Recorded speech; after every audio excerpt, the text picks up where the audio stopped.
man. Mike Wang, you got me. This has been me lately, bro. Dude has not stopped tweeting, but today we are finally, as of now, unless he starts tweeting more because he's probably off on the weekend. Tomorrow's Monday. He might start going crazy again. We are fully catching up on the Mike Wang tweets, guys. You've been showing so much love. I told you all in the last video, long story short, that the algo does not like daily uploaders. So it basically destroys your last video when you upload, especially when it's something like news. So just please drop a like. And you guys, it was like 5,000 likes in less than a day. Like, what's going on here? Thank you. Again, I know I keep saying it in every video, but look, I'm not going to waste y'all's time, man. Let's just get right into it. And look, if Mike Wang drops more, I will post another video tomorrow for you guys, okay? So look, is the size of the green window different for no dip shots compared to regular catch and shoots? The green window for quick catch and shoot shots are the same as regular shots. However, it's possible this could change in the future. Now, I'm wondering what Mike Wang is thinking about. Does he want to, at the moment, because he's saying there is a possibility for it to change, does he want it to be harder? Because it does kind of make sense to have a smaller green window on these new no dip catch and shoot shots where you hold LT or L2, because you're going to have the advantage of getting your shot off faster. But at the same time, I'm not saying they should do that. I'm just saying, like, that's what I think he is thinking about in terms of possibly in the future changing it, okay? I don't know. You guys let me know if you think it should be the same. But will there be a boost for turning the shot meter off? Of course, big news. Turning off the shot meter will slightly increase the size of your green window in 2K26. Now, I wish Mike would just give us actual numbers. Sometimes he does, sometimes he doesn't. What is the boost? Of course, you guys already know I'm turning off my meter. If there's a 1% boost, I'm turning off my meter. And honestly, even if it was just the same 0% change, I'm still going to use no meter because I'm so used to not using it anymore that I'd probably be bad with it. And also, I told you guys I have bad latency and stuff. I live in the mountains in Tennessee. So have there been any changes to baseline sensitivity? Yes, there was an improvement to address the baseline sensitivity, especially when attempting baseline layups. So if you guys played 2K25, if you didn't play 2K25, you know, or you don't know if you didn't play, but if you played the game, you know that the baseline sensitivity is rough this year. And again, it's like, well, you got to pick your poison with 2K usually, because if they fix the baseline sensitivity, it might be real glitchy. So it sucks, but I don't know. We will see how they do it this year, if it needs to be changed a little bit.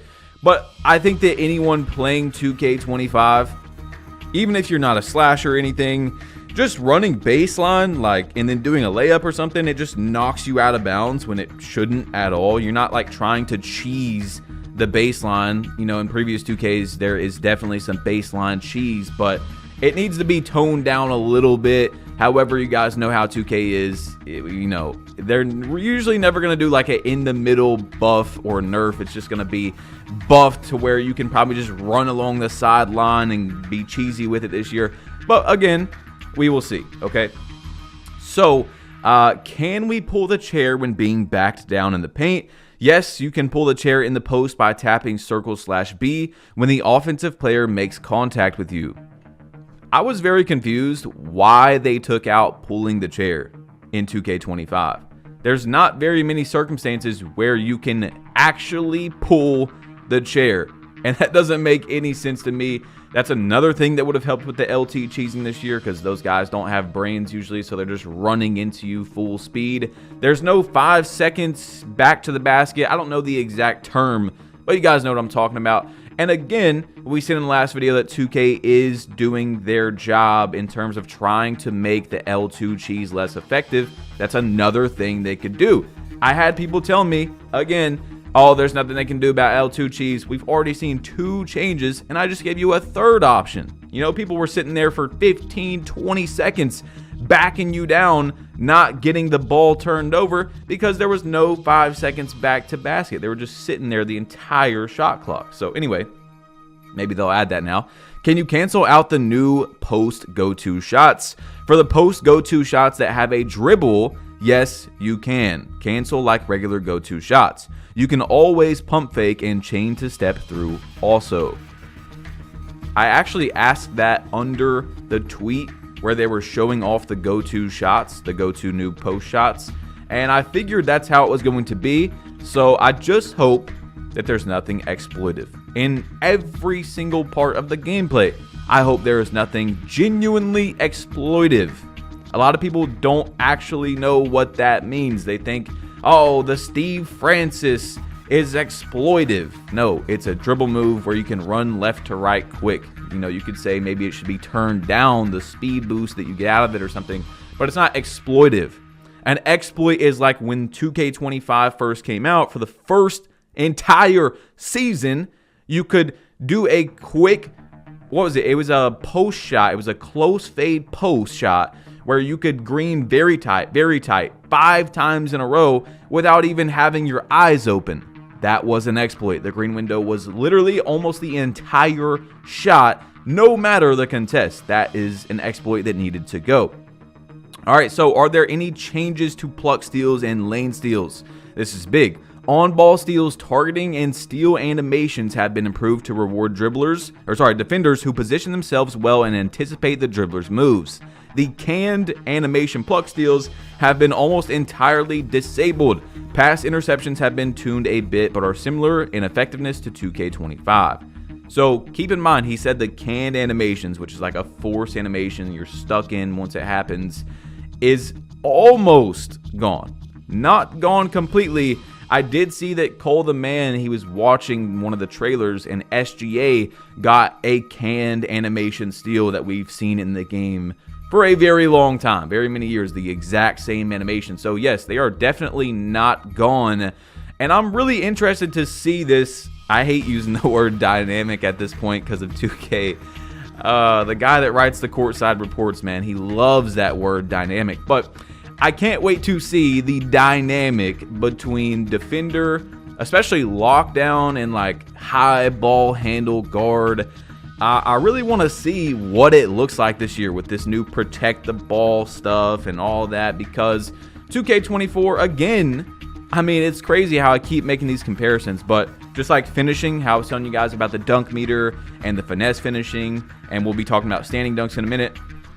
2K24, 2K25, the steals, massive difference. I do think they're probably going to try to find somewhere in the middle this year.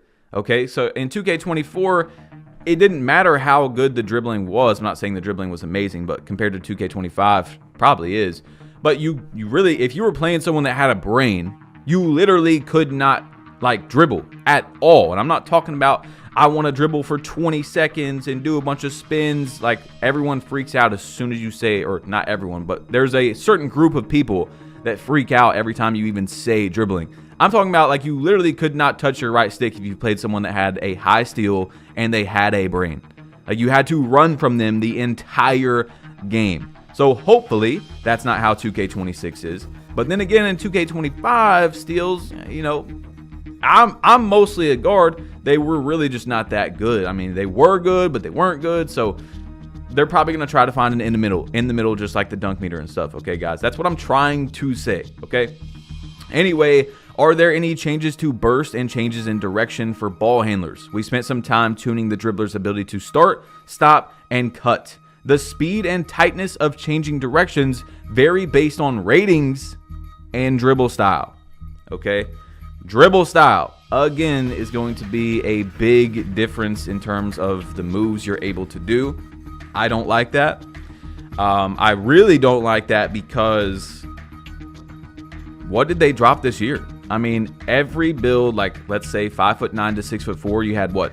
One, I think there was one dribble style, like Darius Garland. I don't think there was any other one that was even close. Maybe there was one. 6'5" to 6'9", you know, you had like Zion, and then later in the year SGA. There's just such low options. People say everybody uses the best dribble moves and the blah blah blah blah blah blah blah, right? And blames it on the community. But back in the day, there was a massive list of animations. We need to have numbered and NBA players. Of course, at the end of the day, metagaming is metagaming. It grows more and more every year. And, people are going to want the actual best move in every category. That's never going to change.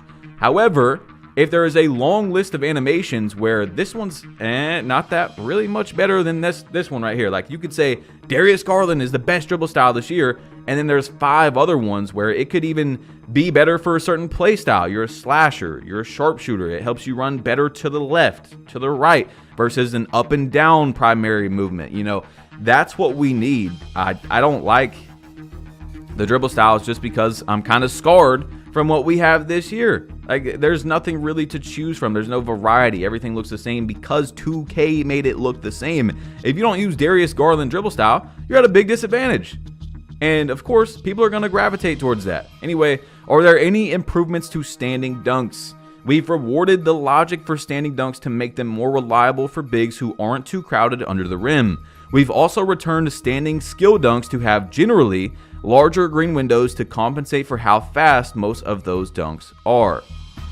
Again, I do think, like the dunk meter, like the steals, and now with the standing dunk meter and the finesse finishing as well, they're going to try to find an in the middle of 2K24 to 2K25. In 2K24, you guys probably know, the Kobe jab step was massively overpowered. I mean, you could have a IQ of the temperature in my house and just standing dunk on everybody over and over because you could get under there, jab step, it glitches the defender out the way. That is an exploit. And then standing dunk every single time. So now that they've buffed it, I hope there is nothing exploitive. And if there is, I hope there is something that is changed inside of that, like quick changes to exploits. Leave the dunk meter how it is, but just make sure there's no exploits where you can glitch and actually move a defender out the way every time and then dunk the ball because of this patch and stuff like that. You see what I'm saying? So I just want a game that is fair and that doesn't have any actual exploitive moves. All right. So that's the only thing I've focused on in the last few years. If I give my opinion on, like, for example, this year, finesse finishing in 2K25, I give my opinion on it, but I'm not advocating for a patch, a buff, or a nerf. I'm just saying this is how I feel about it. Is it worth it for you to make a build like this, in my opinion? So that's what I do. But if there is something that is actually where the majority of people, you can easily sit there and go, okay, that shouldn't be in the game, that's what I'm going to focus on, especially early into 2K26. I definitely don't want to change things or advocate for a change on something that you might just not have got down yet. You might need to wait another week, 2 weeks to learn inside of this new game that we're supposed to be getting, okay? So, anyway, just wanted to get that out. Do motion styles have an effect on gameplay? Yes, motion styles are driven by pro play, just like dribble styles. So some styles will naturally be quicker and more explosive than others. For 2K26, we've added rating gates, so you'll need higher attributes to equip the more effective styles. Again, something I'm not a fan of, just like the dribble styles. It does seem like there might be an improvement to this now that there is a rating gate. So I'm just going to go ahead and say it's good if every single one of them are tested, and it will kind of make more, it'll definitely make a lot more sense than this year where you have to just watch videos and see which ones are the fastest, which is just insane. There's nothing to tell you that this one might be better than the other one. You have to just try them out or watch videos. But if there's a rating gate around it, then that means that we should be able to say, okay, this is the best one. Let's say you need 99 speed with ball to get this motion style, De'Aaron Fox or something, right? Because he's really fast. So you could assume that's the best one in terms of speed. So it should be the fastest one. We don't want to see no test in October or November where the fastest motion style is a 75 speed with ball requirement. So as long as things are tested correctly, I'm okay with this. I would prefer it just be a, you put it on and it doesn't really affect speed. It's just a aesthetic, it's a look to, if you wanted to, move like Steph Curry or Kyrie, you put on those motion styles. So yeah, if they do it correctly, cool. If they don't, it's going to be rough. I mean, yeah, I already explained it. So anyway, are there any new passing controls? Another passing feature added for 2K26 is contextual auto lob passes. With this new auto lob to moving passes controller setting enabled, pressing the normal pass button, cross or A, or icon passing will throw lob passes to moving receivers in situations where a normal chest pass would be more prone to getting intercepted. Advanced playmakers who only want to throw lobs by pressing triangle or Y will want to set this option to disabled in the controller settings menu. So I'm guessing once you load up the game, it's a setting that's already on. I don't know how that's going to work, how the system is going to read it. We'll just have to see, okay? I can't say much about that because I don't really care. I'll probably turn it off. I know when to throw an oop. I don't need the game to do it for me. But, if the system reads it very good and it's like defeats the purpose of double tapping the button and you can just press it and it reads it for you, and yeah, I'll probably have it on, right? Why not? If it's more simple. But yeah, anyway, I got a video for you guys. They know we want this, but will they deliver? And Mike said you'll be able to do this by chaining 2 driving behind the backs together. So it looks like there is more explosive movements. I wanted to make sure I got you guys a video for these where it much better explains what he's talking about. Okay, so 2 behind the backs is going to give you that little bit of explosiveness. I'm just going to go ahead for you guys and just put it on the screen right here one more time, just in case you missed it. I mean, that is Kyrie moving downhill very quickly with a double behind the back. Okay, so dribbling is looking a lot better this year so far in terms of fluidity, responsiveness, speed, just game speed in general. 2K25 was just too slow. They tried to slow it down. They tried to, with how bad RNG was, they just wanted the skill gap, the ceiling lower and lower, so there's less of a difference between like a really good player and someone who's kind of just average, right? And that's why they did the game speed that way. It's obviously a lot easier to play defense if the game speed is moving very slow. I mean, there's so many things they did. So we'll see when the game comes out how fast stuff is really moving. Of course, the faster, the more responsive you're going to have to be. The more you're going to have to be locked in on defense and stuff. But hopefully 2K26 is like a mix of, you have overpowered offense if you're a player that has very high offensive ratings. And if you're, a high defensive rating player, you can be overpowered as well. And then in the middle, let's say you have an 80 perimeter defense, you can still clamp people up as long as you are playing very good, okay? So there should be on both sides some overpoweredness, if that makes sense, in my opinion, okay? Kind of like 2K19, but not that crazy where, you had the 6'10 locks and then there was a million builds you can make on offense that were good, okay? So anyway, this guy was asking for this animation to come back in 2K26, and Mike said you'll want to equip Jason Williams Euro, 75 plus driving layup and height under 6'5". So again, there have been a lot of people that have been asking Mike 2K in general to take off the height caps, the requirements, or make them not as restrictive as they are. Like move some of these moves up to like 6'6" or 6'7". So some people are upset about that. That again, we now know that there's going to be height caps again, and it seems to be the exact same as 2K25. I don't know, because of course, as you go up higher, let's say they made all the animations this year up to 6'8" or 6'9" or something, and then you just had 5'9" to like 6'8", and then it was 6'9" to 7'3". It's just going to be harder to balance the game, and that's up to 2K.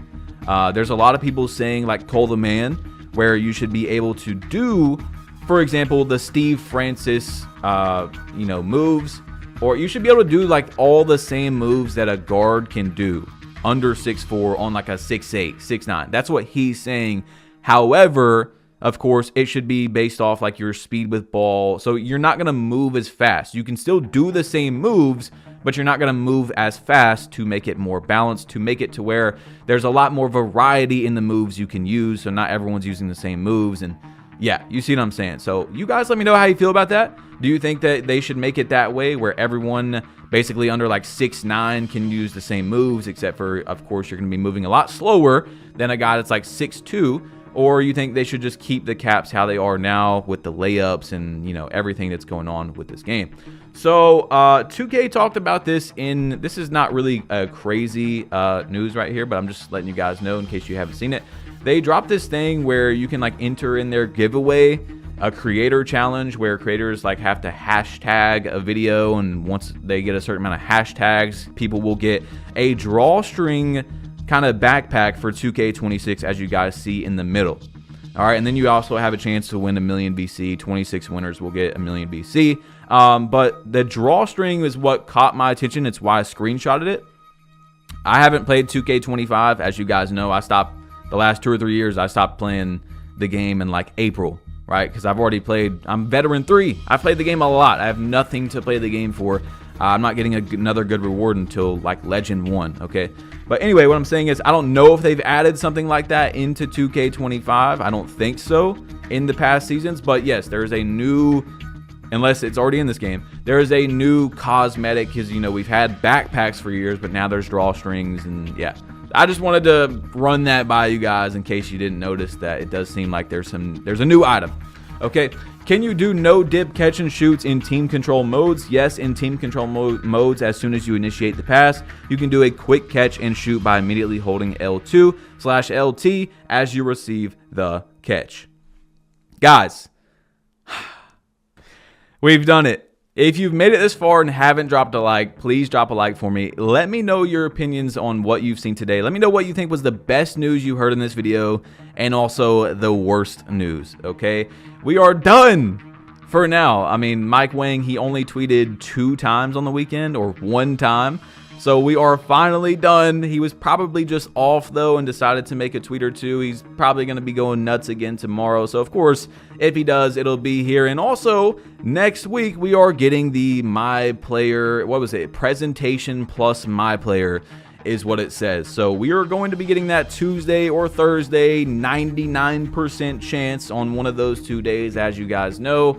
I do believe it's going to be some badges and builder stuff, but it's not going to explain the builder fully. It's just going to give us some hints and stuff, and yeah, we'll be able to look at badges in the game, see if there's any new. That's what I think is coming out based on looking at last year. So guys, if you did not see yesterday's video, there was a lot of Mike Wang news, just like this one right here. Honestly, more important. So click, tap, it'll take you to that video. Thank you guys so much. Click it or tap it. You might as well, because I'm leaving.